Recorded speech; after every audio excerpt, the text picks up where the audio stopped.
చూద్దామండి. కాకినాడ నుంచి పొన్నగంటి సత్య రాస్తున్నారు.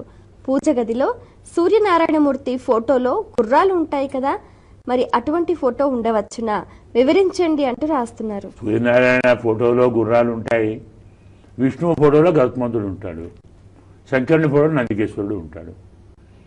వాహనంతో ఉన్న స్వామిని ఆరాధిస్తాం. గుర్రాన్ని పూజలో నియమం ఉందా? ఎక్కడ లేదు. అశ్వం హయగ్రీవ స్వరూపం కదా. అసలు తెలుసు అశ్వం అంటే ఏమిటో? అశ్వ శబ్దానికి అర్థంతో అద్భుతంగా ఉంటుంది. అవునా? స్వహ అంటే రేపు, అశ్వ అంటే రేపు కాదు, రేపు లేదు. రేపు లేకపోవడం ఏమిటి? రేపు అంటే అర్థం ఏమిటి? ఆశ కదా. నేను రేపు ఫలానా తింటాను, ఫలానా సంపాదిస్తాను, ఫలానా జోడికి వెళతాను, నాకు ఇది ఈ లాభాలు వస్తాయి అనుకుంటాం కదా. ఈ రేపు రేపు అనేటువంటిది ఆశ. రేపు లేదు అంటే ఆశ లేదు. అశ్వము అంటే ఆశను తొలగించేది. మనకేం కావాలి? జ్ఞానం ఉన్నవాడికి ఆశ ఉండదు కదా, భక్తి ఉన్నవాడికి ఆశ ఉండదు. పరమాత్మ యందు భక్తి ఉన్నవాడికి పరమాత్మే కావాలి.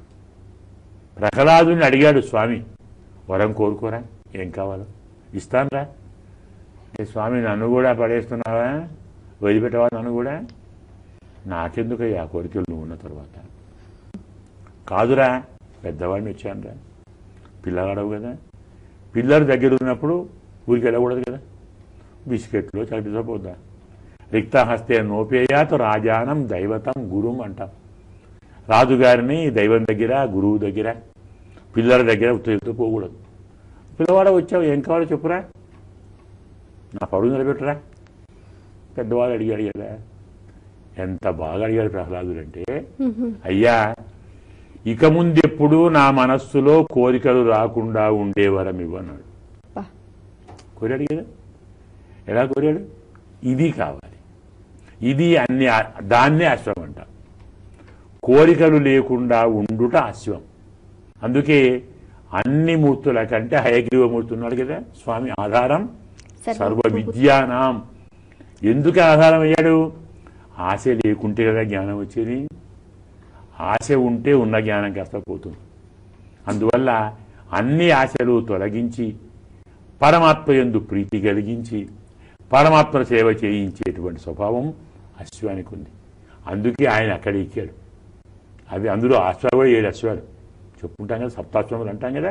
కాబట్టి ఎలాంటి దోషం లేదు.